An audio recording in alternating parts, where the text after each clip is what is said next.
What's up, everybody, and welcome to another edition of High Mythology, the show where we get higher than the eagle they followed to found Poland and tell you guys silly stories from mythology and folklore. Today, we will be culminating our epic O.G.s of Greece series with the final part. What is it, part 5? Part 5.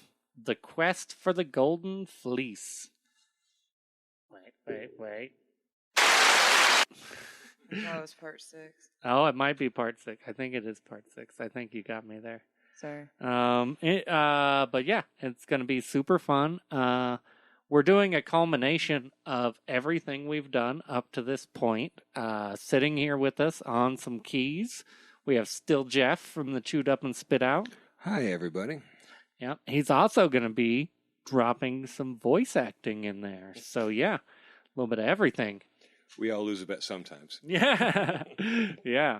We'll have an epic story. There'll be tons of good voices in it. Tons of silly stuff. As usual, Kim's going to start it off and give us a rundown of the whole situation. But before she does, two cool things about Jason and the Argonauts and the quest for the Golden Fleece. One of them is that it's one of the oldest Greek literary works in existence. I forget how many years it predates Homer by, but it predates Homer by a good bit. And then the second cool thing is actually some people think they found a fucking either the old Argo or an old shrine that was supposed to be, or an old sculpture that was supposed to be the Argo, like a remake. Yeah, some cool shit. But yeah, so I guess we're gonna go ahead and jump right in because it is probably gonna be a long one. So without further ado, go ahead and take it away, Kimbo. All right, so Jason and the Argonauts, eh? To start our story, we need to go back in time before Theseus slew the Minotaur, or Zeus had his 3-day fuck night fest with Alcmene. Going over to a king named Athamas in Boeotia. He was married to the sea nymph Nephele, and they had 2 young children, a daughter named Hele and a son with curly golden hair named Phrixus. At some point early in their childhood, their father got tired of their mother, so he decided to lock her away with the kids and then marry a new woman. So the new homewrecker, named Reiko Uno. I know. Yeah. I know. Oh yeah, that's right. I totally forgot that was her name. I thought you were just making shit up. Reika Uno. Eno. Wow. Oh, actually, her name is I know. Yeah. Oh, whatever. She, who was the son of Catamus. Oh, I guess, that's, Yeah, she might have been the son. Just kidding. The daughter of Catamus, the king of thieves. That's the one. Nephele was worried right away that her life and the lives of her children were at risk, and she was right. Mm-hmm. Shortly after they were married, Ino found a way to taint the seeds that were to be planted. And it got me on a whole track, too, because when I was doing research, they kept talking about her tainting the corn seeds.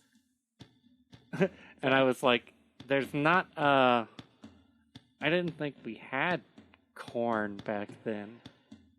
How could she taint the corn seeds? And it turns out the reason why everyone talks about seed corn is because that's what they called wheat. Yeah. And corn was called maize. Yeah. The more you know. Yeah. I'm surprised you didn't know that one. No. I mean, I knew that people called corn maize, but I've never once heard someone look at wheat and they're like, this is some good seed corn right here. The tainted seeds cursed no crops to come in the fall. Worried about how to feed his people, Athamas sent a messenger to the oracle to figure out how to make the crops grow. Ino got the messenger, paid them with a bribe, and then sent the king her own message. Yeah. Sly little Leaky. bitch. The message was that the crops wouldn't grow until the young prince and princess was sacrificed. Need a good sacrifice. Skank. The king was awestruck, and he locked them away, but in no way wanted his children to die. The people, however, were determined to get the crops growing, and they forced the king, and it was decided that the boy would be sacrificed. Nephili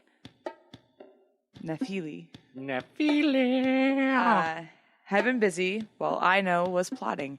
She had been busy praying to her grandfather, the messenger god Hermes. Hermes, help me. When the time came, they walked the children to the altar, but before they could sacrifice them, they were interrupted. The great winged golden ram, wow, Boom, ram. Chrysomelos. Yeah, I couldn't help but every time I would read it, I'd read it as Christ Mellows. Yeah, that's what I was about to read. Chrysomelos. Christ Mellows. It's like ram marshmallows.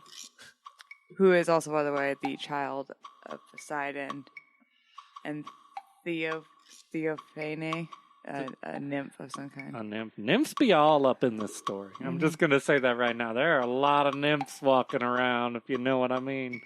Anyway, that golden ram, winged golden ram, swooped down and picked up the family. Mm-hmm. Just the children. Oh. No mom? No mom. Yeah, they just left them on. Bye. Peace. Yeah. We'll tell you about summer camp. Yeah. Well, I guess that's odd. It's actually, that's a thing we see kind of repeated a few times here where, like, the scorned wife will come for the children, or the new wife will come for the children. But then when it comes to the other wife, she's just like, that's okay. To each his own. They held on to its wool as they flew them far away across the high seas, through the clouds. I think I read that wrong, but I can't. Oh. Yeah, I'm sorry. Yeah, no, I wrote it weird. Far away across the sea. High through the clouds. High through the clouds, flying on a ram. While they were crossing the strait between Europe and Asia, Healy looked over the edge. She slipped and fell into the water below, drowning. Nice.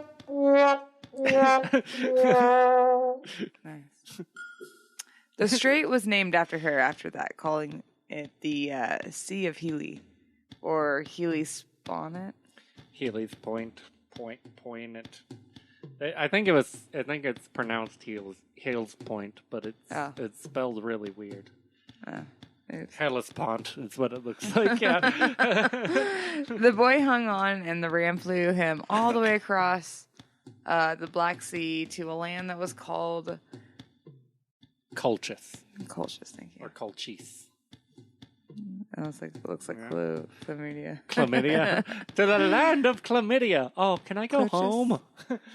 Where a fierce people lived. A fierce people. They're super fierce. It's actually modern day Georgia. Like the 300? Yeah. The country, not the state. But it'd be way cooler if it was their version of modern day Georgia, the state. Huh.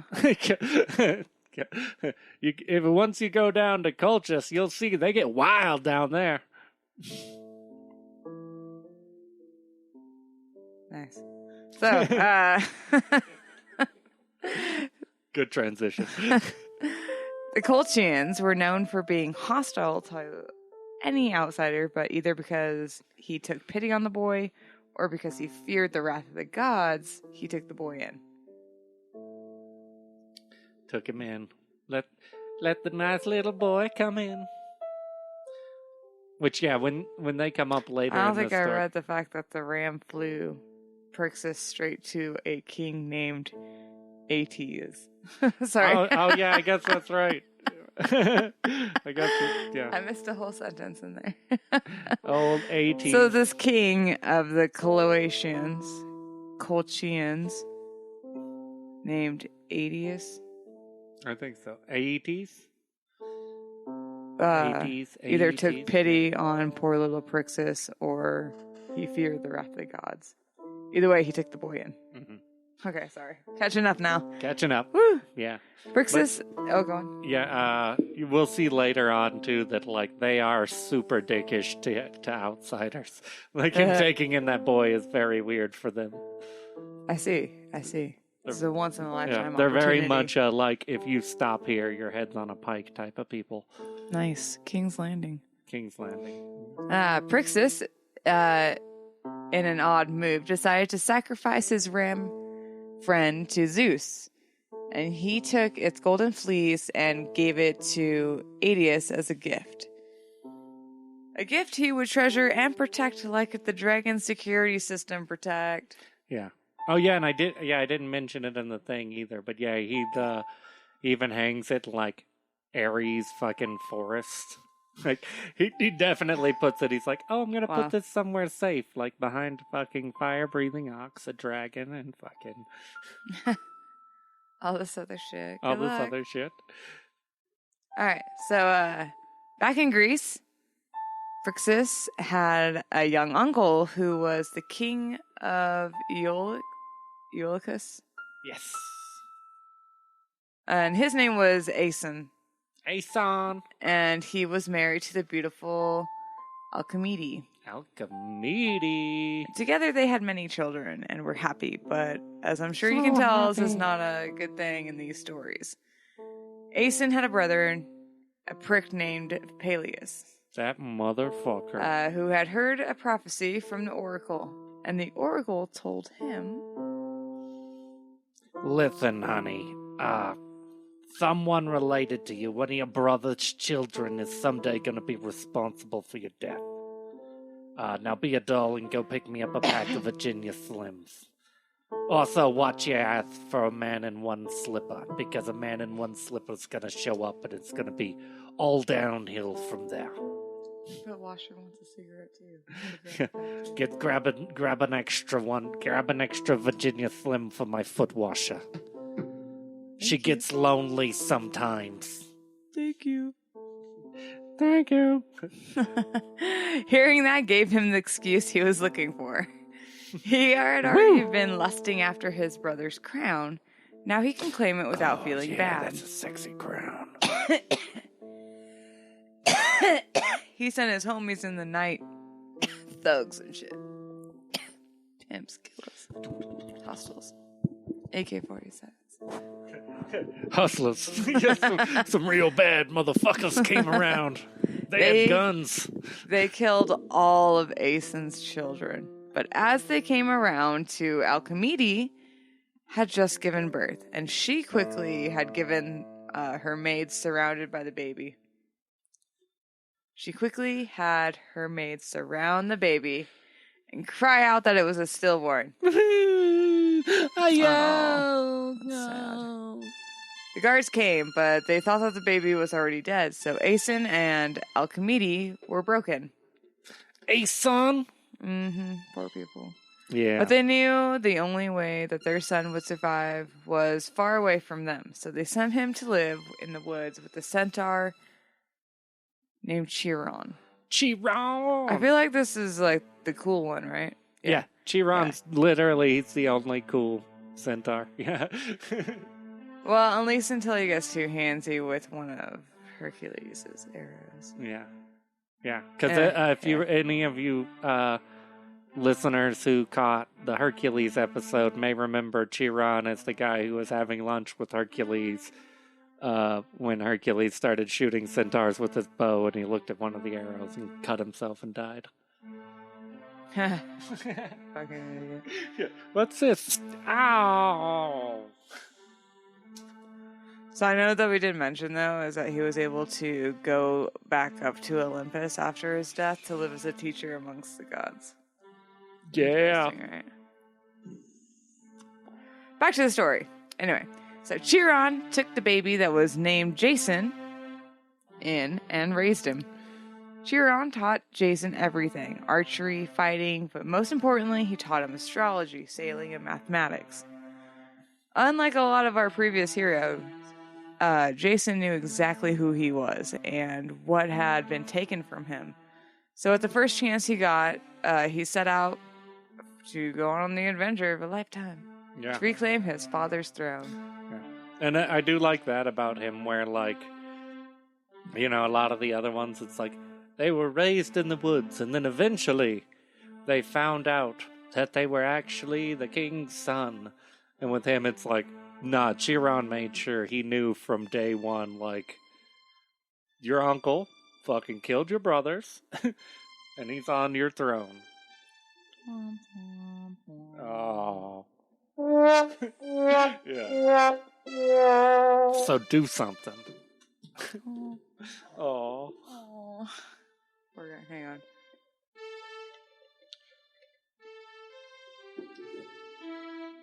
That's some parched weed. Parched weed. On his way back home, he answered the call to the Claydons. Oh, Caledon. I did that before. I'm sorry. I know. Caledon. Claydon. Is the A and the L just need to be backwards? They do. Anyway, to kill the giant boar. If you listened to last week's episode, we covered that in depth. There, he made many good friends that would later come in handy. Then he set off on his quest to take back his kingdom. Which also, anyone who listened to last week's episode might remember my foreshadowing. And I totally said that he was going to Argo to get his... I said he was going to the ship instead of to Eolcus, but... It happens. Yeah. On his way to Eolcus,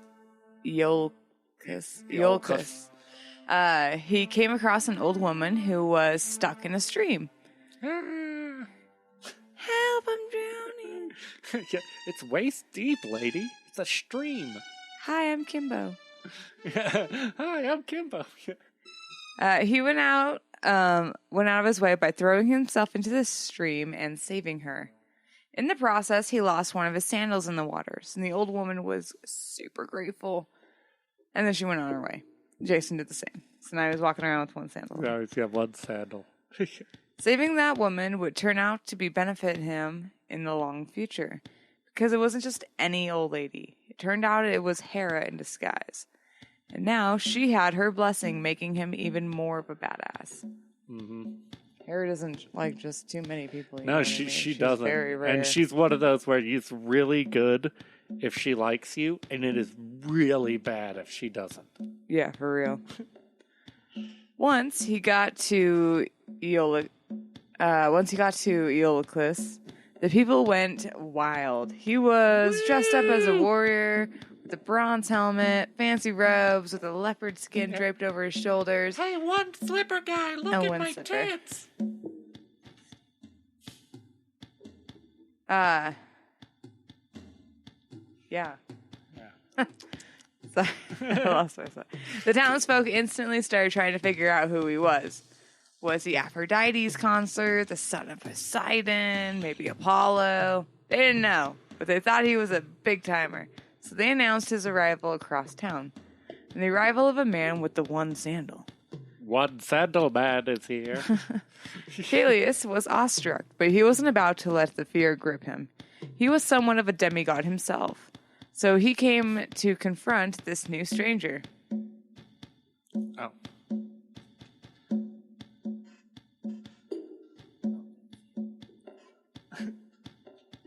What country do you come from? No hateful lies, I beg you. Tell me true. Oh, where do I come from? You're fucking looking at it, buddy. I have come back here to my fucking house. You know, the one Zeus gave my pops? So here's the deal. We can handle this with some type of arrangement, like, you take your shit and kick rocks. Or option 2, I beat your ass right here in front of everyone. Peleus took a shipwreck. That is the way I'm going to say that term from now on. Hey, yeah, man, fucking, I saw that. I took a shit of brick. It makes it sound like multiple bricks too. Like, yeah, man, it was so awestruck. I took a shit of bricks. He was trying to cover up a wall. Yeah, I packed half a wall. So he wasn't about to try and fight Jason in his prime, God, blood, or not. So instead, he bid Jason to complete a task for the family. So shall it be. But first, one small thing. Phrixus has died, and he bids us to return the Golden Fleece, so that his spirits may rest in his homeland. I guess spirit wasn't really supposed to be plural, sorry. Spirits, maybe.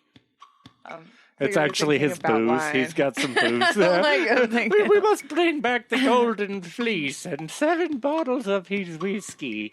Just so he may rest in his homeland.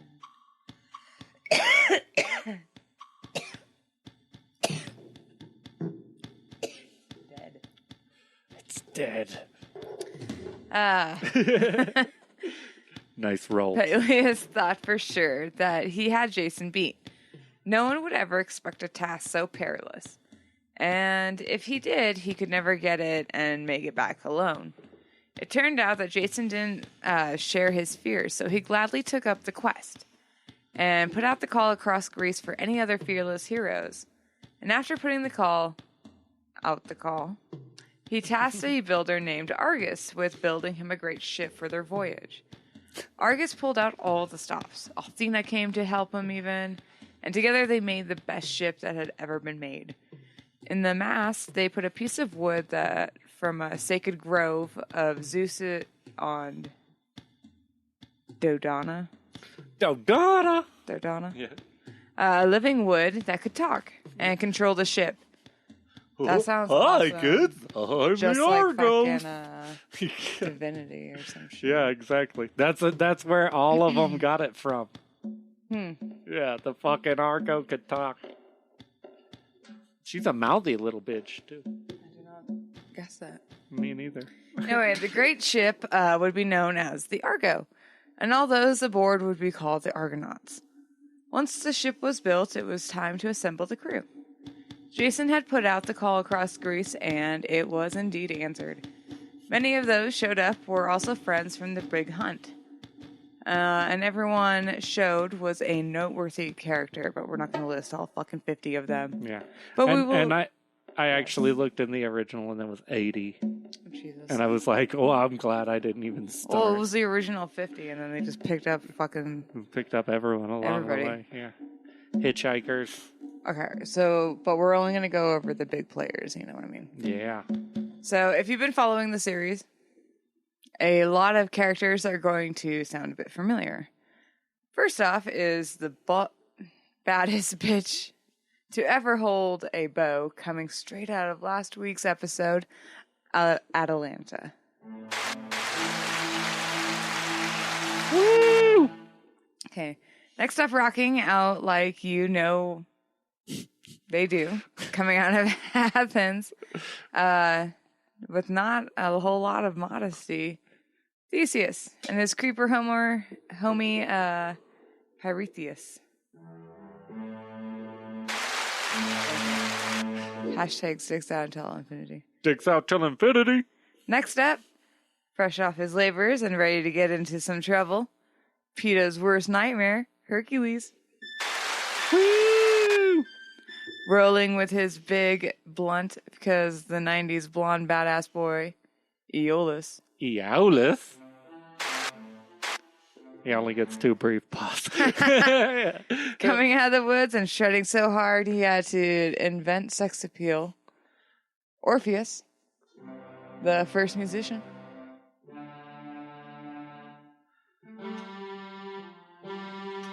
Nice. Woo! There were also the Gemini twins hatched from the eggs Castor and his immortal brother Pollux. And because it probably won't come up in a future episode, when Castor eventually died, Pollux offered to give up his ability to live on Olympus and share his immortality with his brother. Oh. And so they were made into the constellation Gemini. Gemini. Yeah.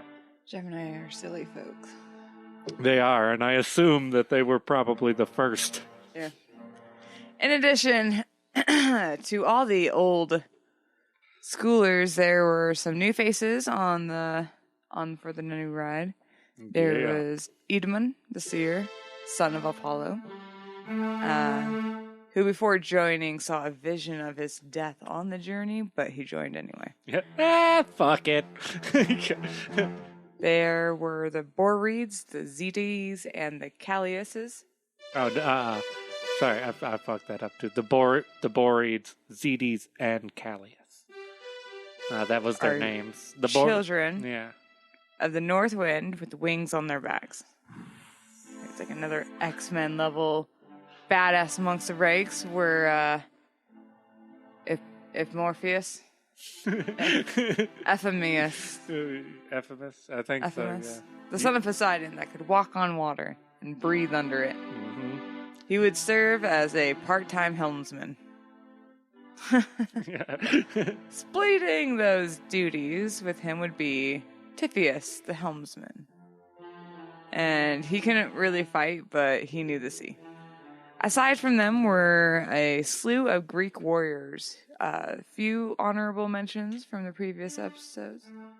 Young Nestor, Philoctetes, Peleus, and most of the other boar hunters. Hercules also had a hot little squire with him. And this was our crew to start for the most epic voyage of the ancient world. Woo!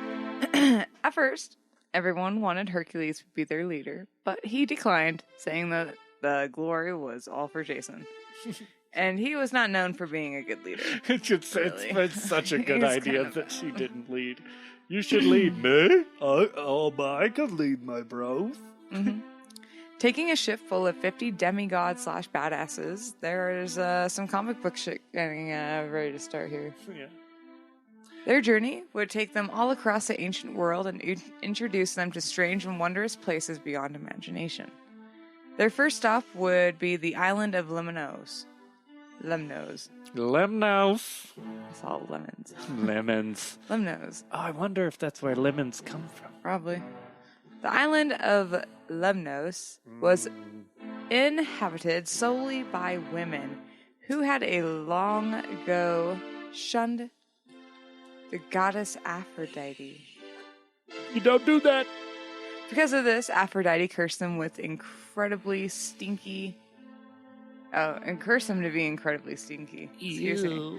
So much so that their husbands refused to touch them. Eventually, the husbands ran from the shores of another island and got concubines, and this made the women of Lemnos incredibly angry. Yeah. They rose up in the night and slaughtered all the men on the island while they slept. Confronted by this group of angry, stinky women, the Argonauts had devised a strategy.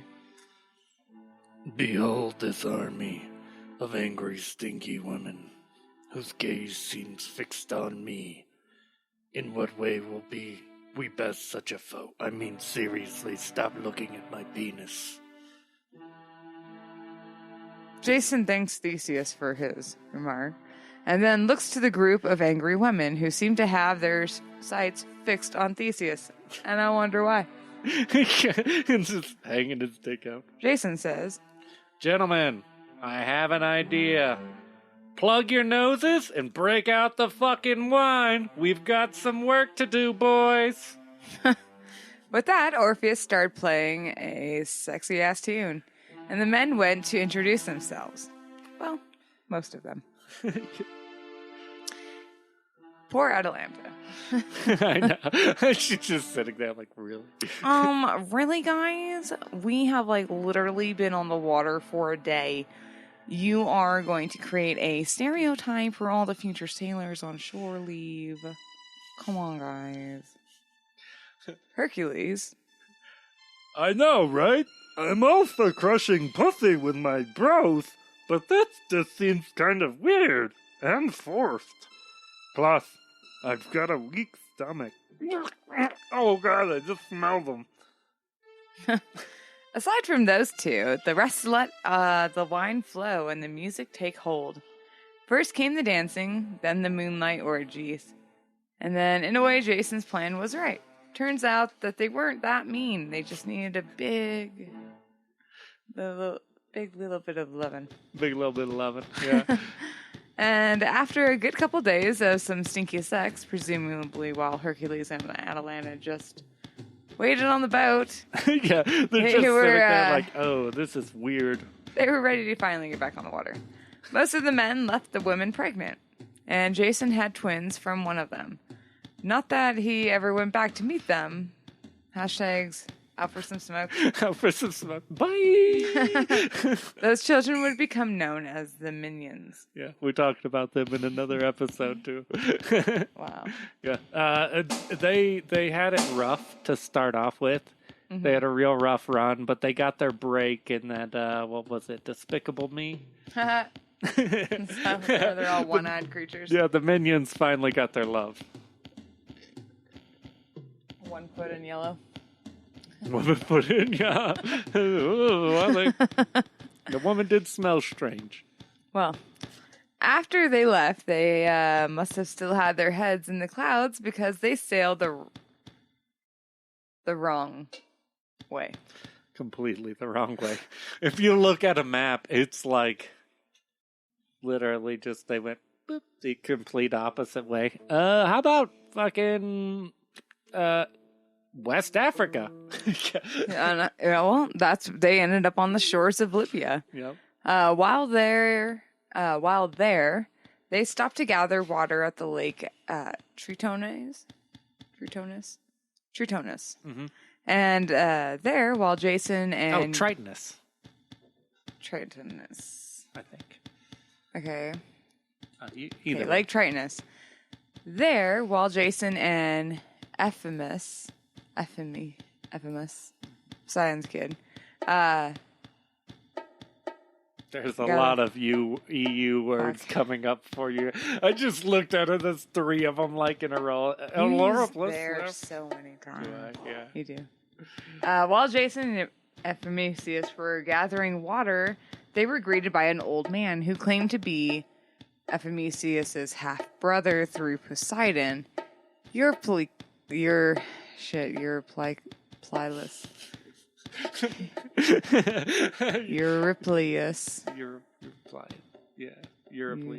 Eurypylus told Ephemesius.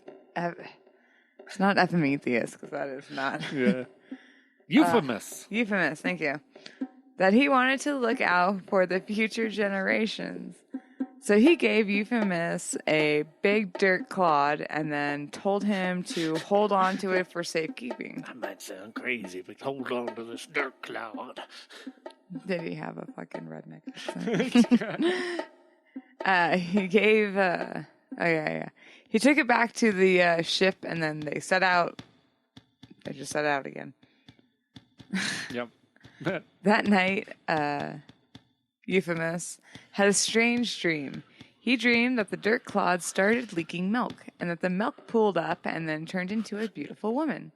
Weird. The woman claimed to be the daughter of Triton, and she said that the man who gave him the dirt clod was in fact Triton in disguise, and that she would nurse the future generations of his family. Then, as one does in the dream, they fucked.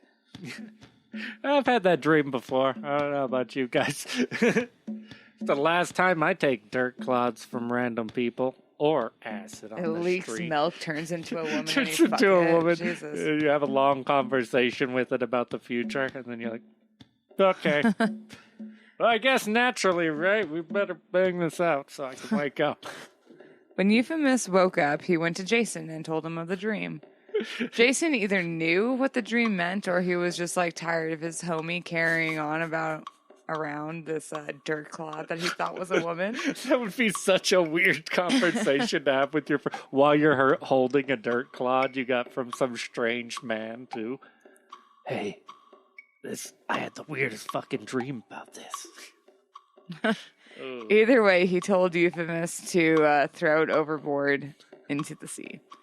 Euphemus did, and the dirt clod grew into an island, and the island was called Thera. Thera. Generations later, the descendants of Euphemus would come to colonize the island and eventually take Libya. Yeah. Anyway, so after they managed to get back on track and began to head off in the right direction. Their next stop was over was at the Bear Mountain on the island of Propontis. Propantis. There's no A. I know. It's Propantis. Propantis and Propantis accessories. The locals there were descendants of Poseidon, and they gladly took in three Argonauts. The king had just been married that day, so he invited them all to the festivities. Festivities. Their people, the Dolines, I think so. were incredibly friendly and the most travelers that come back. Yeah, they're the opposite of the guys at the beginning of the story. They seem like the Canadians of the entire ancient Greek world. Like, oh, hey there, buddy. Why don't you just pull your ship on in here? We're having a little party. Oh, come to my wedding. I'll let you be in the ceremony. Because of their laid-back styles, they were prey to pirates sometimes. Well, sometimes we got the pirates. But they knew that the Argonauts were not pirates. And they knew that... We don't know about much, but we know about that. Is that what you were going for when you wrote it twice? Did I? Yeah. But they knew that the Argonauts were no pirates. And they knew that. And they knew that. Well, they knew it, and they fucking knew it. And while most of the crew was feasting, Hercules led an expedition to another part of the island to hunt. They were attacked by a group of 6-armed giants.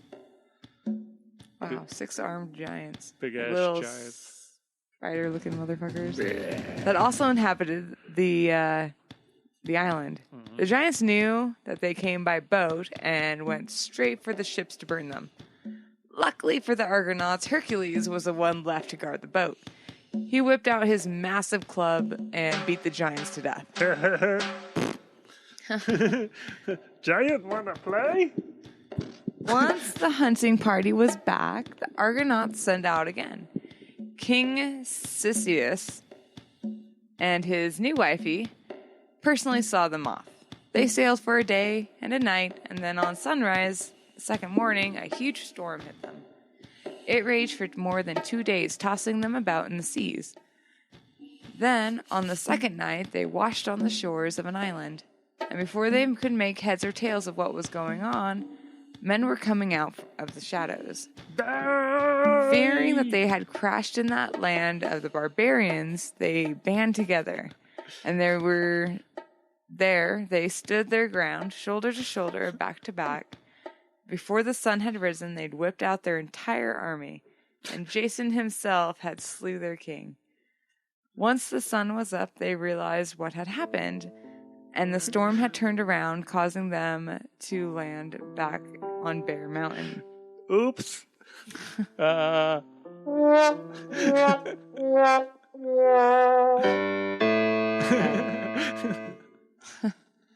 In the darkness, Cisseus thought their ship to be a pirate ship and then sent his men to stop them. Oh, we better go stop those pirates, eh?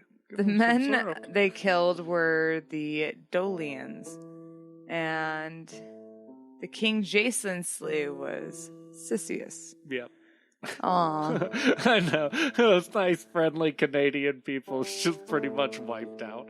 The Argonauts were full of grief, and they had a large funeral and saw to the burial of the bodies.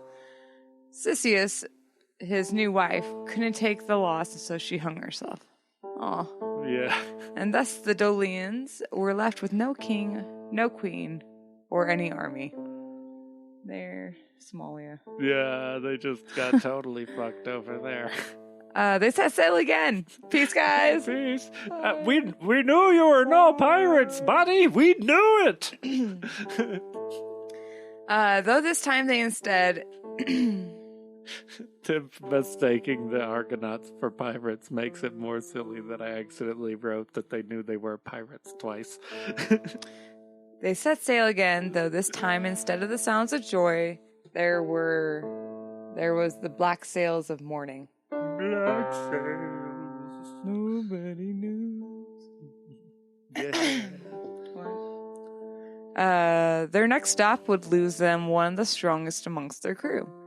While stopping off for water, Hercules' sexy little squire was out in the spring, and while he was bending down to fill his jar, a spring nymph saw him, and she was taken back by his beauty and couldn't resist him. She swam to him to the surface, pulled him under, and had her way with him. And unfortunately for him, he couldn't breathe underwater, so he drowned. That would have been totally a cooler story for him if it was Euphemus. Yeah, he just comes back and knuckle bumps the dude's like, dudes, No. don't go near that spring, but I'm going to marry that girl. Oddly, they had also say that the nymph kept his body. Hercules frantically went off in search of young Hylas, but to no avail. Now this part of the story has a couple different versions. One is that Hercules was so distraught that he forgot all about his quest and set out into the woods, crazed and looking for Hylas. Hylas, bro, where is my bro? Another version says that it was the son of Boreas that were tired of him taking all the glory. And so they convinced Jason to ditch Hercules. Crazy thing is that version Hercules later rips their wings off in punishment. Bad birdie, no more fly for you. So Hercules says, Bad birdie, no more fly for you. sorry, you're ahead of me, sorry. The other versions say that it was the Argo herself. She claimed that he was too heavy and just took off without him. Bye. See you never. That's your Argo voice. That's my Argo voice.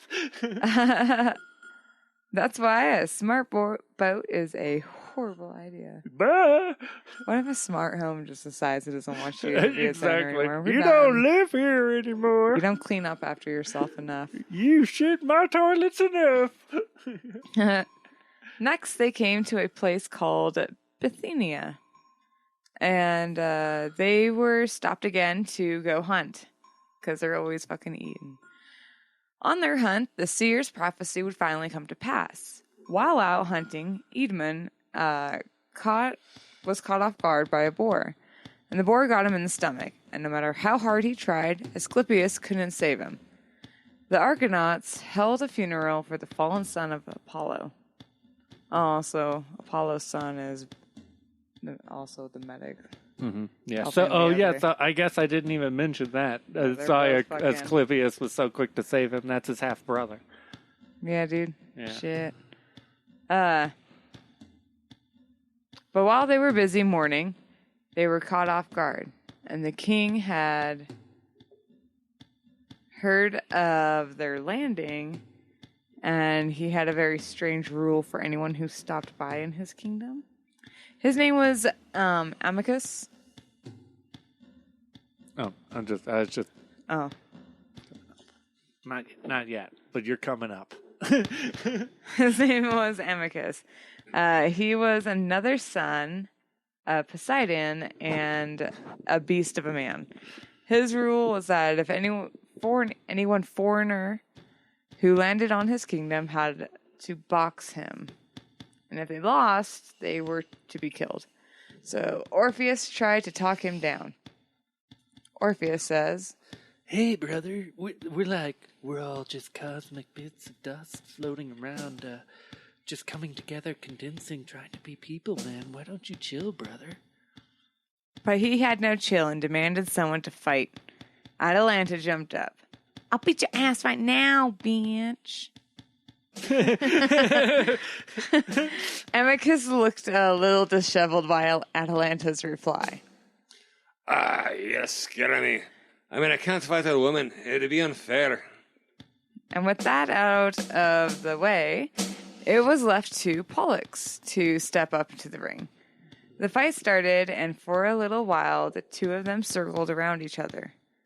Amicus came in swinging, but Pollux was too quick on his feet, and his father wasn't about to let a punch hit him. That was his father? Huh? That's what you said. His father wasn't. Sorry, I was his father is Zeus, and that was part of Zeus's thing with Pollux. Oh, you don't want anyone to touch him? Yeah, he wouldn't let anyone fucking hurt. Pollux is basically, in a lot of ways, similar to Balder in Norse mythology. Okay. Yeah. Sorry.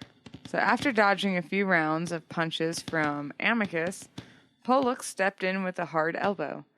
The crack was hard enough for the whole town to hear. Pollux's elbow had landed clean, splitting Amicus' skull and killing him instantly. I like to imagine that was the sound Amicus made right before he died. and that was the first whistle. And with that, they were free to travel on again. Their next pit stop would end up being crucial. Pit stop. It would end up being crucial to them making it to the Black Sea. They stopped in Thrace, where the king, a man named Phineas, was in perpetual torment. Perpetual torment. I've been to that bar before. Interesting.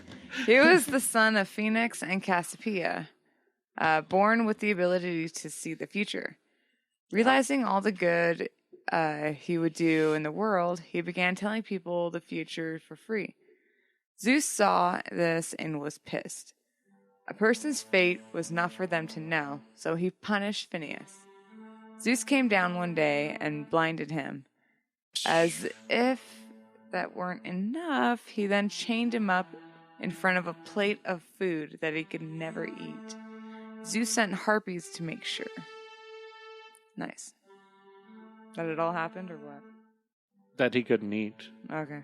Yeah. Every time he would try to take a bite of food, the harpies would swoop in and steal it. Yeah. And then they would scratch him up with their claws. Mm-hmm. I forgot to mention that they also shit on him. Nice. Bird poop all over me. Great. Yeah. So he was left to sit there and starve to death while smelling fresh food and shit. Yeah. When the Argonauts found him, they decided that he had to be saved. The Boreads were especially pissed, I guess because they didn't like harpies. Yeah, they upset. Oh, but I cannot fucking stand it. Do you see that, brother? A creature with fucking wings? What do we do to things that have wings? Don't you guys have wings? Shut up! They took up their swords and stood their ground by Phineas, and then instructed him to eat. Nom, nom, nom, nom, nom, nom. When he ate, the harpies came, but the Winged Brothers were right there waiting. They killed the first harpy that came, and then the rest tried to retreat, and then they took to the flight. To flight! They chased them, continuing to cut them down.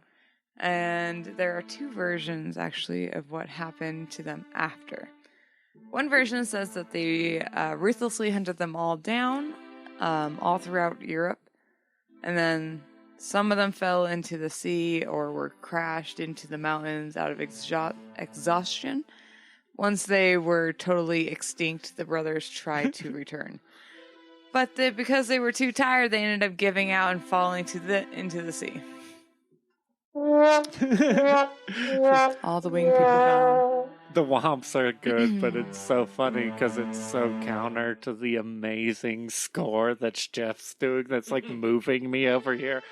I'm getting all sucked into it. Just fucking stay with the Boreads. Nice. Thank you, Dusty. The other version says that they chased down chased them all down, most of the harpies. But the remainder made it to the realm at the end of the rainbow where Iris was waiting. Rainbow. That's the rainbow goddess, guys. She begged them to stop and let the rest live, and they agreed. And stayed with her to rest before returning to find the Argo that had left without them. Because they're on a mission, they're not going to stop for you. No, Jason Either is way. he's a very impatient driver. That's me.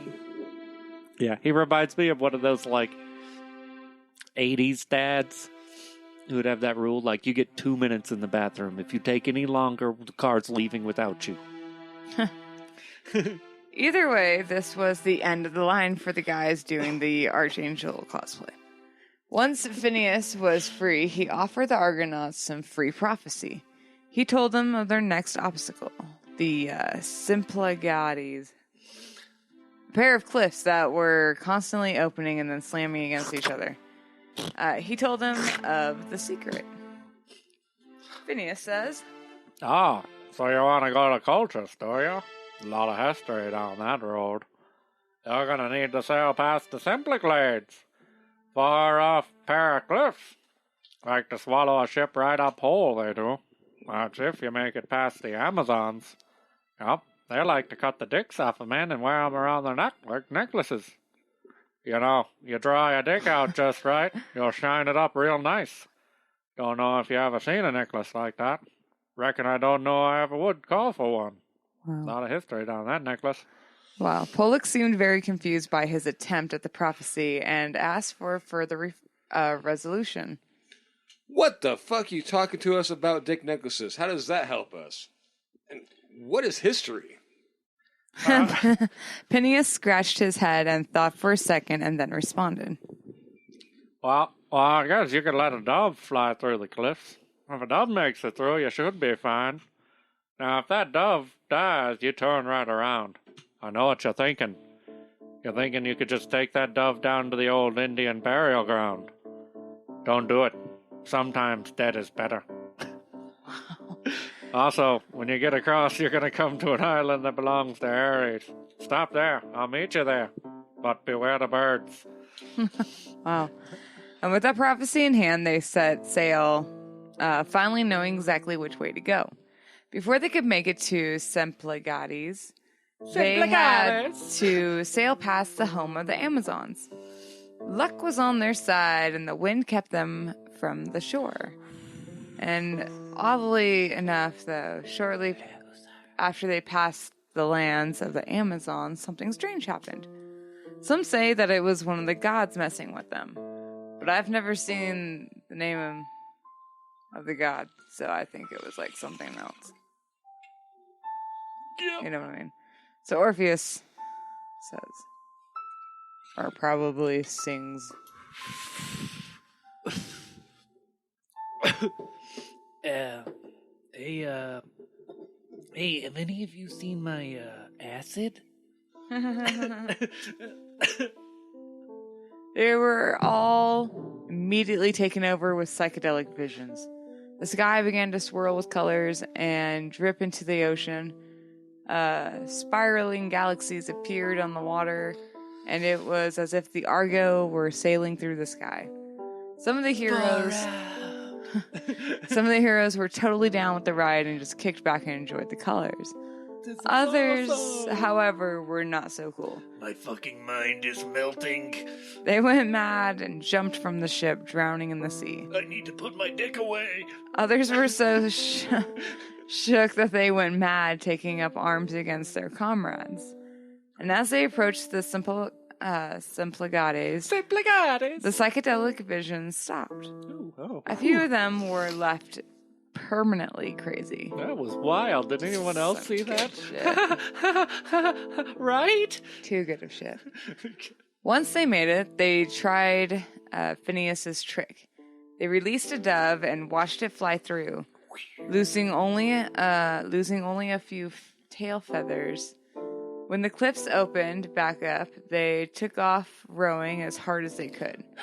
They slid through just as it was closing. And the cliffs barely hit the stern, doing minor damages. And Although they were through and into the Black Sea, behind them the cliffs opened and sucked in place, letting travelers pass freely from then on. Dick. That would piss me off so much. Like, really? Really? After they crossed, they made their way towards the island that Phineas had told them of.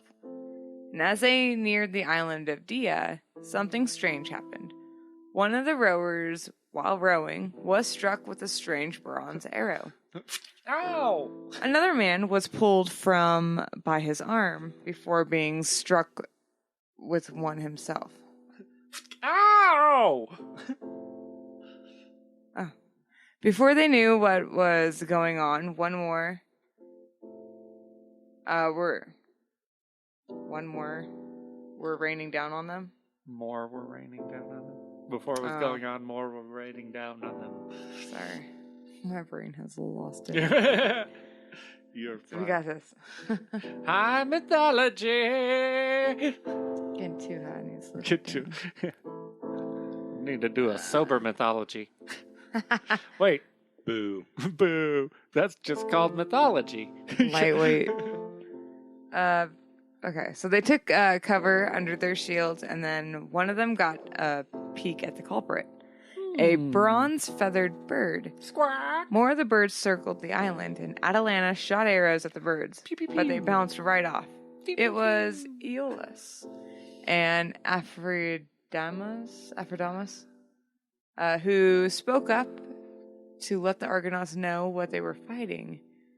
They had seen these same birds before while assisting Hercules with his fourth labor, and they were the Stymphalian birds, the monstrous demon birds of Ares, and they knew that no arrow would take them down. But sadly, they didn't have Hercules and his magic rattle. And or the boreads. And they didn't have the boreads to fly up and cut them down because they were too impatient. So they had to be resourceful. They set to their plan, grabbing shields. They alternated between rowing and making a shield wall to stop the feathers. They rowed to the island, making as much noise as they could along the way. Any birds that got close, they would stab with their spears. Many men died on the short row to the island, but they made it. Once they started pounding their shields and yelling. Yeah. They're just trying to make noise. The birds, fearing the noise, fled from the island. Because if you remember Hercules, that was their thing, is they get scared away by loud noises. Interesting. Which was odd, because it didn't seem he had that loud of a noise. It just seemed like he had a rattle. Interesting. As they left, they rained down bronze feathers, so thick that the sound was compared to a hailstorm. It's like a nice hailstorm, right? Ow! And after that, they were gone. The Argonauts departed the ship, buried the dead, and consulted with Phineas on what to do. What was already there somehow. Who was already there somehow, sorry. He's a weird dude. Well, yeah, I've just been standing here shining this radiator waiting for you. He informed them that the only way that they would succeed was if Jason were able to meet with Princess Medea. On their way to Colchis, they also encountered a shipwreck. They stopped and rescued the survivors who went to Colchis with them. Theseus says, I fucking hate Medea. Well, before they had ever made it to the Black Sea, things had already been set sail into motion to help their cause. The goddess Hera, who had been watching the journey and had promised to protect Jason, was getting worried. She knew that O.G.s was a way hardcore motherfucker and that he would more likely slaughter the Argonauts than let them get the fleece. So she called on someone very unlikely, the goddess of love, Aphrodite. She asked her to get Eros, or Cupid if you're nasty, to go down to Colchis and to strike Medea, the daughter of O.G.s, and the princess of Colchis, with an arrow. She was to fall in love with the captain of the Argos, Jason. When the Argonauts had fucking made landfall finally, they still had ways from the capital. To protect them from Hera surrounded them in a thick fog so that no one could see them coming.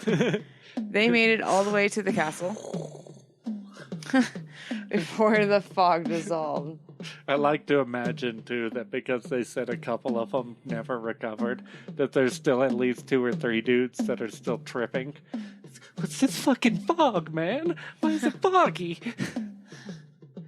Once there, they asked for shelter. Due to the customs of the time, it was a very ballsy move. It basically made it so that O.G.s not only couldn't kill them on the spot, but also made to offer them baths and food before he could even question them. It was their strange ancient Greek battle rules. Like if you showed up on someone's door, even if they were your enemy, you still had to offer them you baths showed and up food. and you asked them for refuge. They had to bathe you and feed you before they could even question you. And once they fed you, you're a guest in their house, so they can't kill you until you're on later terms. As the world-famous Argonauts arrived, the palace was in chaos, trying to get food and baths ready for all the sailors. During all the chaos, the Princess Medea came out to catch a glimpse of the travelers. She saw a young, handsome man who looked to be their leader. And as she looked, Cupid arrow struck. She was in love with Jason. And now, there are 2 facts about Medea that will be very important in the future. 1, she is a powerful magician, like Merlin shit level. Alakazam! 2, she's a bit crazy.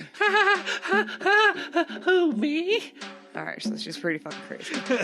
So if you remember her from the Theseus episode, she has already tried to get Theseus killed before flying away. I fucking hate her. No real reason, either just seemed that she did it for fun.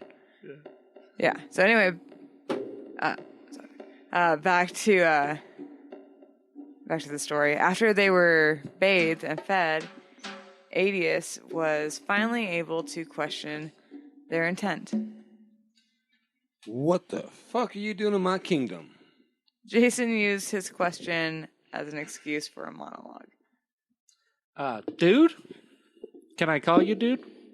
No, you cannot. I am a king. Sorry. King dude. Look around.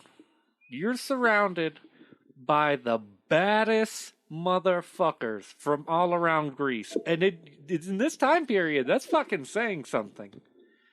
You know how many fucking demigods are here? There's more god splooge in this room than an Olympus bukkake. Plus, you know the shit we have done before we got here? Like that guy? The one hanging dong in the corner? He's the fucking king of Athens. Yeah. That fucking Athens. I killed a fucking minotaur to become king. Hashtag humble brag. I'm still going. Yeah, that's right. There's a lot of aggression in this room right now. It's really harshing my vibe. Do you guys want me to play a song? No, god damn it, Orpheus. This is not the time and place. Fuck your humble brag. I can whip all these little guys' asses. She's not lying. I've seen it. What I'm saying, King Dude, is that we want the Golden Fleece. We aren't assholes. We're not gonna just take it from you. We'll work for it. Any task, you name it. You got enemies? Boom. Not anymore. A look of anger came across O.G.s' face, and he thought to himself, These cocksuckers think they can just come in here, demand shit from me. I should have killed these assholes before I even fed them. He contemplated an adequate task, something that would for sure bring death. He came up with the perfect solution. I will only allow the man to take my fleece who does as I have done. First, you must yoke 2 fire-breathing oxen. Then use them to plow a field. After that, you must sow the teeth of a dragon. Soldiers will grow from the dirt, and you must slay them. And then, and only then, can you have my fleece. I did it, so if you can't, fuck off. They contemplated who would take on the impossible task. Oh my god! It fucking figures he would say that. Whatever, man. Total bullshit. And after a short time, Jason stepped forward. Fine. Fuck it. I'll go. If this asshole can do it, it can't be that fucking hard, right? And with that, they departed for the night back to the ship to sleep. He was gone, but Medea still longed for him, and she feared for what would eventually happen to him. She couldn't sleep because of the longing. Her loins were longing. Back at the ship, the Argonauts were discussing what to do. Each of them offered to help Jason or to take his place, but he refused all. While they were planning, O.G.s' grandson came to the ship. He just so happened to be one of those that the Argonauts had saved back in the Black Sea. And he came to Jason to thank him and to talk about his auntie. Auntie? The Princess Medea. He explained that she had magic powers, and surely with her help that there was nothing that he couldn't do. With that, Jason decided to go to Medea to try and woo her. Little did he know that the goddess of love had already done all the legwork for him. She was in her room crying next to a basket of poisonous herbs. Ah! I should just end it right here and now. I love a stranger. He is so fucking hot though, that sailor's beard. Ooh, okay, instead I'll go to him. And after deciding to help Jason, she went to her nephew, who arranged a meeting for the two of them. When he went out to meet her, Hera shined her light down, and Jason gave him that extra shine. Shing. Or that sheen. Yeah. When she saw him, she almost lost it. She wouldn't have given him anything. And then he spoke first and brought all the smoothness. What's up? She could barely hold it together after that. She couldn't even speak. So instead, she pulled a vial of ointment from her bosom and then gave it to Jason. So Jason says. What is this? And so she sat there, awkward silence for a few seconds before answering. Oh yeah, that's just this thing I got. If you rub it on your skin or your long, thick sword, what was I saying? Oh yeah, you'll be invincible for a day. Rub it on yourself, like anywhere. Then when the seedmen come, they can't hurt that beautiful olive skin. If they become too much, throw a rock at them, and they'll turn on each other, like I'm doing inside. A real joker, lady. So he decided that it was time to kick up the game a bit, and maybe a bit too much. Never by night or by day will I forget you. Come back to Greece. They will worship you, build shrines in your honor, and I will make you my wife, my only wife and singular love, forever. Ooh, okay. But I swear to the gods, if you cheat on me, I will go full fucking psycho on you. Love you, though. The two of them went their separate ways. Medea back to the palace to do a combination of laughing and crying, and Jason back to the Argo to prepare for the task ahead of them.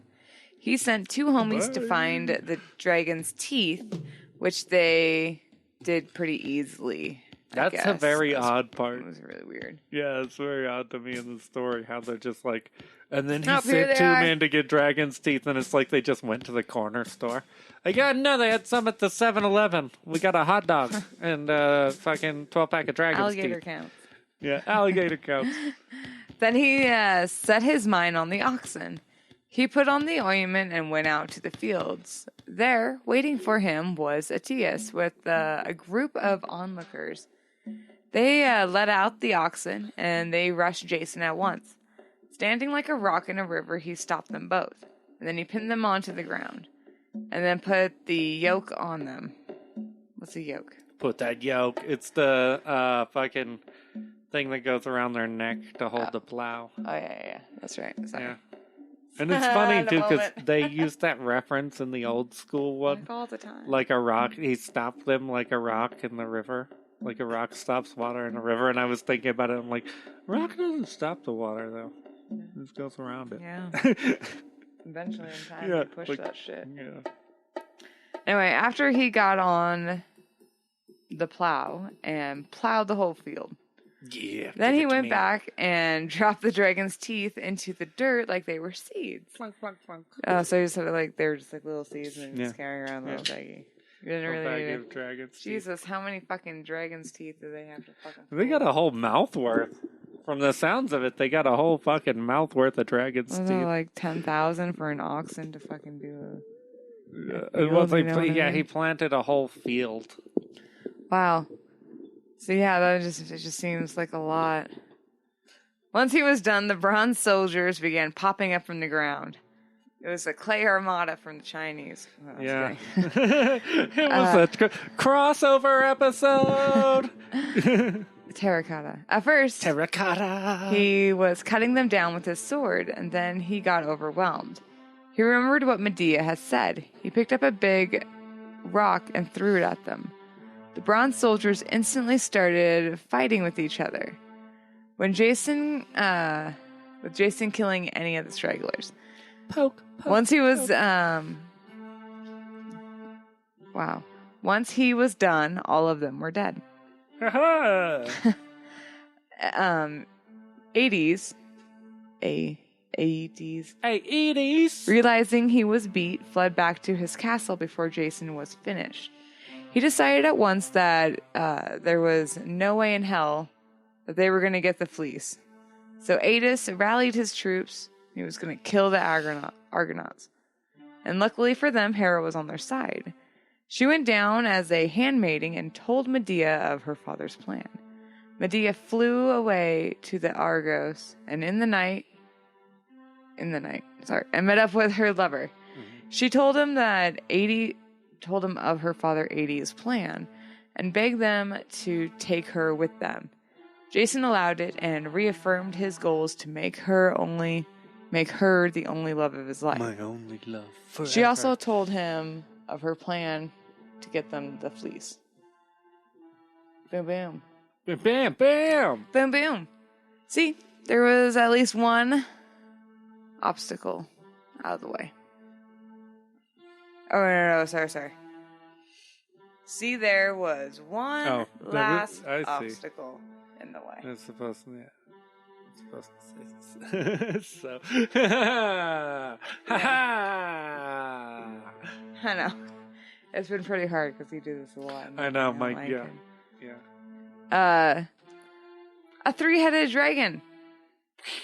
It was guarding the fleece. Using some of that juniper weed that Orpheus was always puffing on, he lit a bushel of it under the dragon, and the smoke put out the dragon to sleep. Oh, well, yeah, I guess put out the dragon to Yeah. sleep. Put the dragon to sleep. I guess sorry. I made it sound like Orpheus did it. It was actually Medea. All Medea. Damn. Yeah. She's badass. She's pulling all the weight. And Jason was able to take the fleece with no fight. And after that, they decided to leave the Colchis behind them and head back to Greece. I don't blame them, because they're going to get fucking killed. With them, for some reason, was Medea's brother, Astertus. Astertus. Astertus.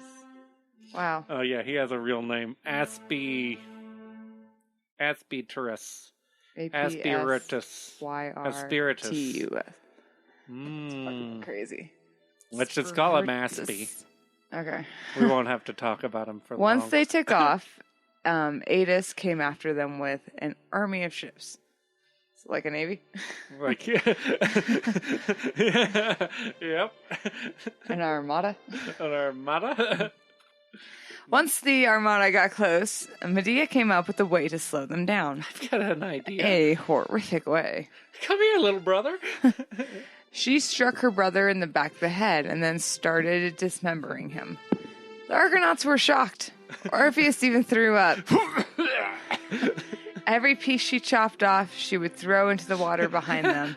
Go for a swim. As Aeneas' ship was beginning to catch up, he investigated the waters and saw the head of his son. He stopped the chase to collect the body parts to have a proper funeral. This move turned most of the Argonauts against Medea. Kind of, yeah, that's your fucking family. I told you from the beginning, that bitch is fucking crazy. But Jason stood by her still. No, man, no, it's okay. I mean, I guess I did kind of make a promise to her, so I gotta keep that now. But Her it's okay. act was so heinous, even Hera withdrew her support from Jason. I'm over this. Uh-oh. Out. Uh-oh. Because I like to imagine, too, the way they make it sound was like it was so casual, like everyone was looking on. I like to imagine the gods were looking down. They're just sitting up there looking down, and Hera's like, look at that. Isn't it beautiful? How even in times of war, siblings can come together and find... Oh my god! Oh my god! What is she doing? Chopping him up into pieces. Even without the support of Hera, they were still somewhat blessed on their return journey. Hashtag blessed. When going past a whirlpool of Charybdis, the ship was pulled by nymphs to keep them safe. Yeah, nymphs. Next, they would encounter some more the Colossians.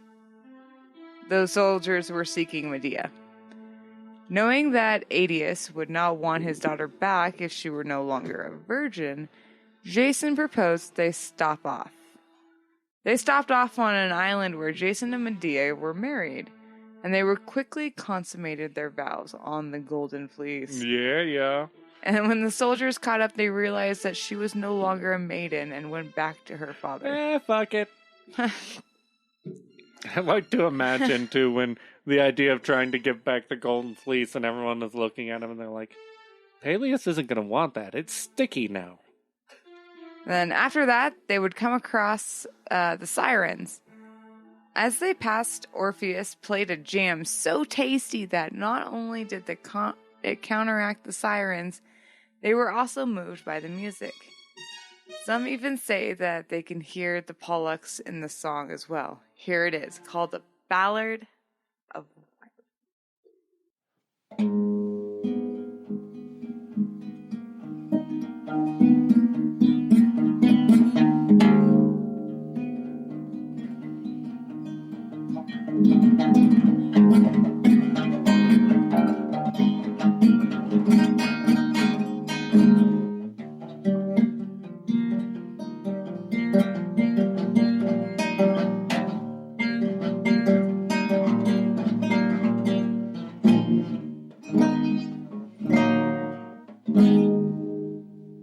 Some say he was a man,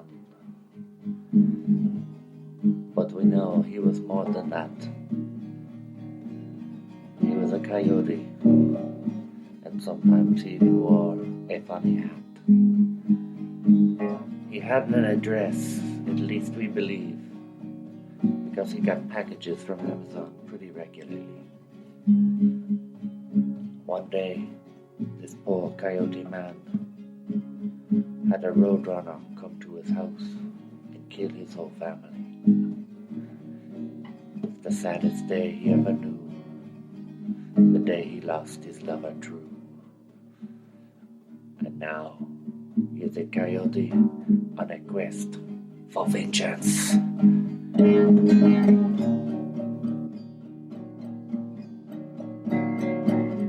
He chases Roadrunner.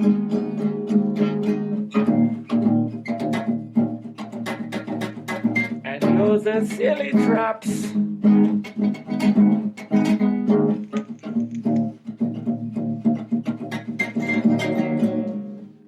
ballista with boxing glove.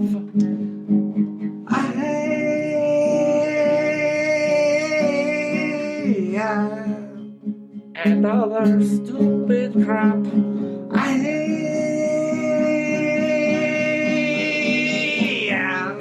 They say he's so wily. But he is a man and a chaotic.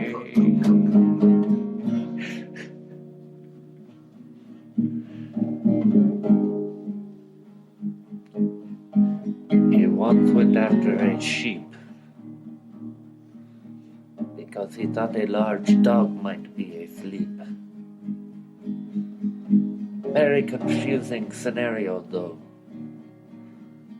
because the dog, he lived right next door. They see each other every morning, drinking coffee, and then the dog ruthlessly tried to murder Coyote all day.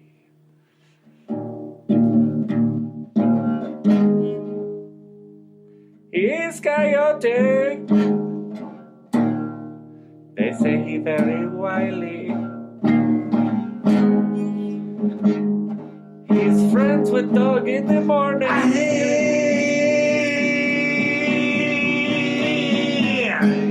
And tried to kill him in the afternoon.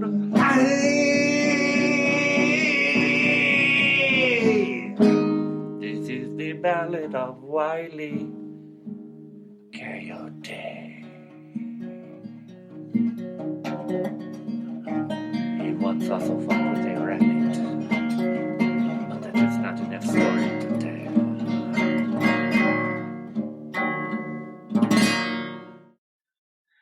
On the final leg of the journey, they found themselves in Crete. They planned to land for supplies, but it was Medea who stopped them. She knows that they were passing her home of Talus and the bronze giant who would throw giant boulders at passing ships. Eat boulder, fuckers! As they came close, Medea prayed to the hounds of Hades. The hounds of Hades! And as they blinded Talus. Ah, I'm blind! Blinded, he tripped and pulled a bolt from his ankle. Yeah, he had a bolt in his thing. Because he's like a giant robot. Interesting. Except for he's full of blood. Or ichor. Interesting. The bolt happened to be the only thing holding in his ichor. Once it came out, all of his blood drained out and he died. Thus, the last bronze man fell. Finally. Nice. Back in Greece, the Argonauts returned to Iolcus, only to find much had changed while they were away. Peleus had forced Aeson to kill himself, and then out of grief, his wife had taken her life as well. In addition to that, he declared martial law and had people waiting to kill the Argonauts when they returned. Seeing this, Jason once again had to rely on Medea. Babe, could you do me one more While solid? she's fucking crying in the back. No, totally. I'll do anything for you. While most of the Argonauts fought a battle in the harbor, Medea went to Peleus' daughters. She came to them under the guise of a healer to make their father young again. And at first they didn't believe her until she decided to show them her power. She asked them to bring an old ram, a knife, and a large cauldron. They supplied all that she asked. And then so she pulled out her little bag of herbs and she filled the cauldron with water.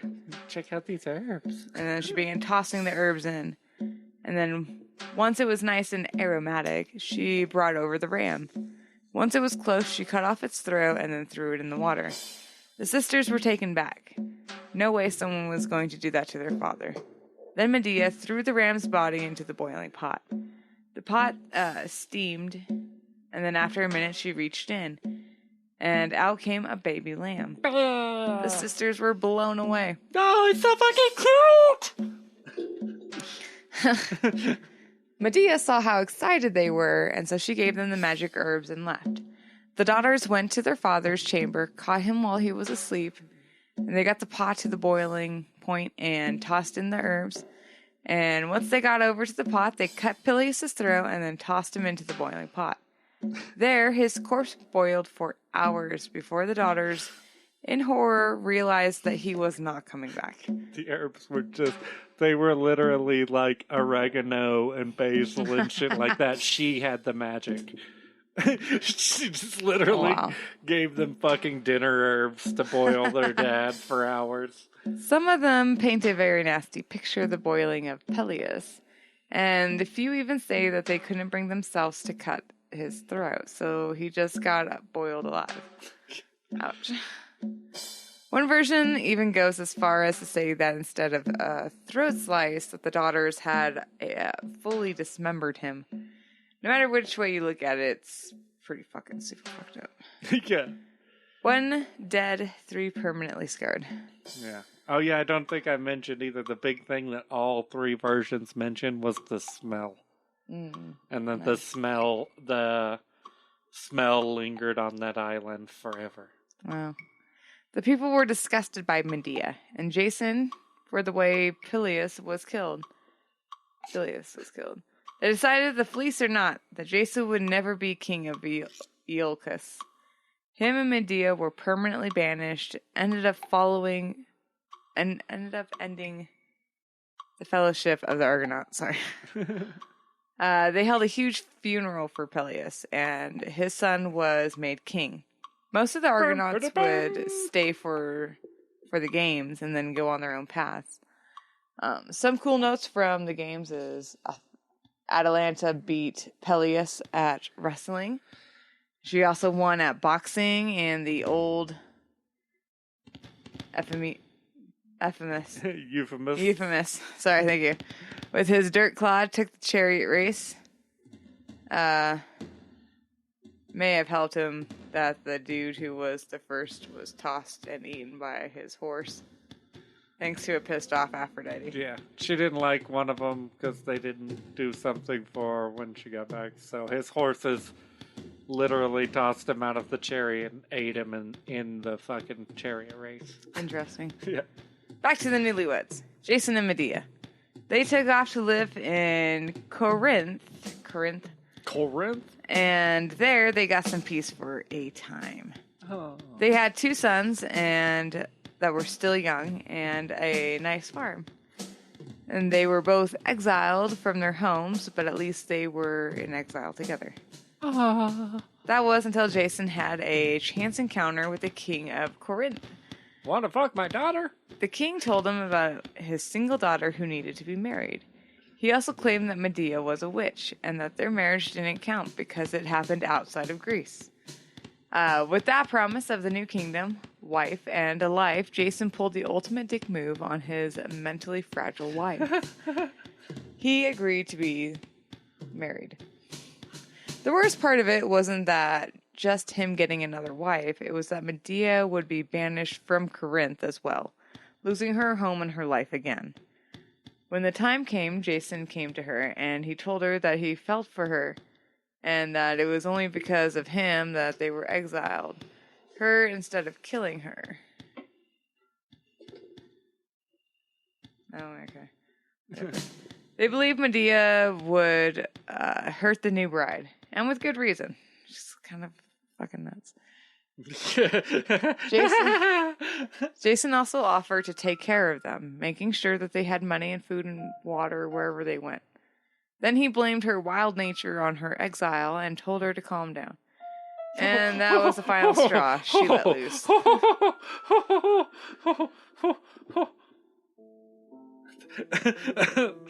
I saved you. Every fucking man in Greece knows that. The bulls, the dragon men, the serpent warder of the Fleece. I conquered them. I made you victor. I held the light that saved you farther from home. I left them in a strange country. I overthrew your foes. Contrived for Peleus the worst of death. Now you forsake me? Fuck you. Moving on. His response was that he was saved by Hera and Aphrodite. Yeah, not her. Yeah, was Aphrodite. Cupid saved me, not you. You had nothing to do with it. She refused any of his help or money and then told him to leave. Jason stormed out and Medea began scheming. She got a nice robe and then she covered it in poison similar to the hydra poison that Hercules had. And then she used a messenger to send the robe to Jason's new bride. Seeing the dress, she got excited and put it on right away. Her skin instantly lit on fire and she died, burning away to ash.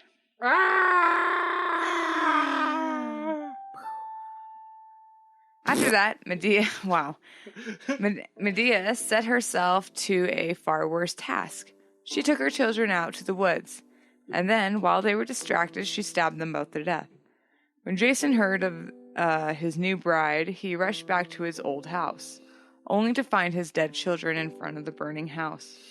Medea flew away in her dragon-drawn chariot, never to see Jason again. There are two versions of where Medea went after that. Either to Persia, where she lived amongst the people, or back to Colchis, where she helped to restore her father and his lost throne. Daddy, can I stay here? Okay. After the loss of his family, Jason was broken, and he went back to his first love, the sea. But he got the Argo and continued to sail around into Greece for years.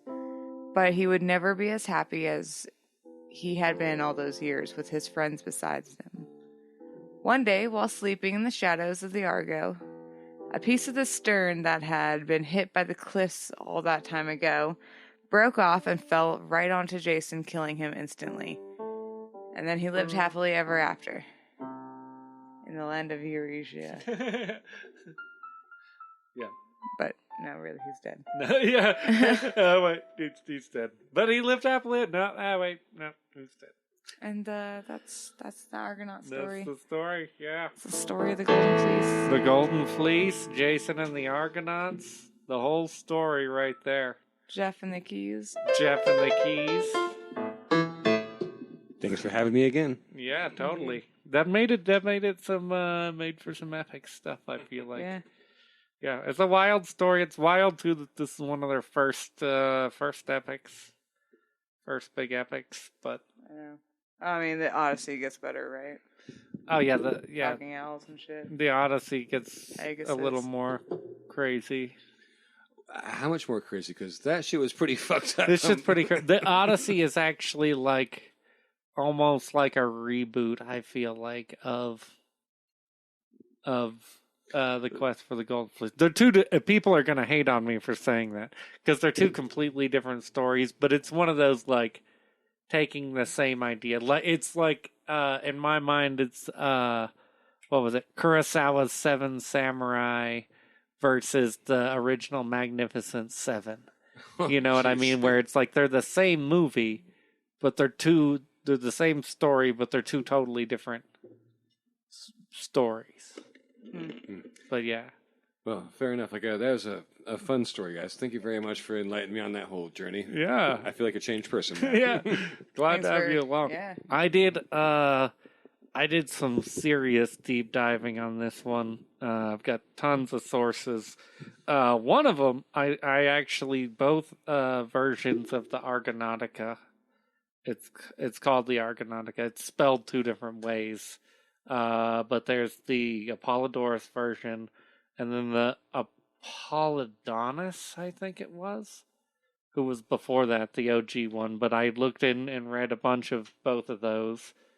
Use Britannica.com again, GreekMythology.com, the Great Greek Myths, Amazon original, our book, Timeless Tales of Gods and Heroes by Edith Hamilton, a little bit of Ovid, Homer, Apollodorus, Euripides, Sophocles, Plutarch, and I've looked at every Greek name, so if there's an us or an ark I forgot that did any fucking mythology, I'm sure I owe them a shout out, so don't sue me, children of Dominonus. Wow. Yeah. Don't forget to like, comment, and subscribe. Yeah. Share this with your friends. Help us spread it with the world. Indeed. Get it out there. Look for some merch.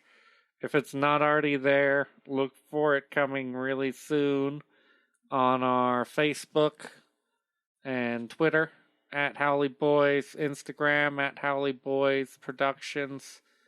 Same with Facebook at Howley Boys Productions. We'll have some t-shirts to sling and stuff like that and fun things for you guys. Nice. Yeah. Hooray! Hooray! Yeah, Jeff, thanks for having you. Still Jeff? Yeah, still Jeff.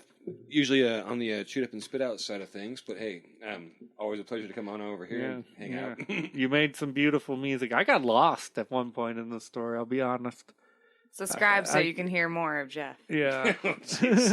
Yeah. Uh-oh. Yeah, I got a little lost at one point in the story for sure, where it wasn't like I got lost with the story. I forgot that I was supposed to be making jokes. I got too caught up in Kim telling the story and you playing the piano. I'm just like, oh my God, this is magnificent. All right. Thanks, Dusty, for sure. And everybody out there, please just have, don't forget to have fun, be entertained, and just be good, all right? Be good. Yeah, have fun. Try to stay high if you can. Stay high. Yeah, stay high. Listen to our show. We'll help you get through this. I don't know what this is, but fuck it. We'll take that burden on ourselves. Oh, good night, everybody. Have a good night.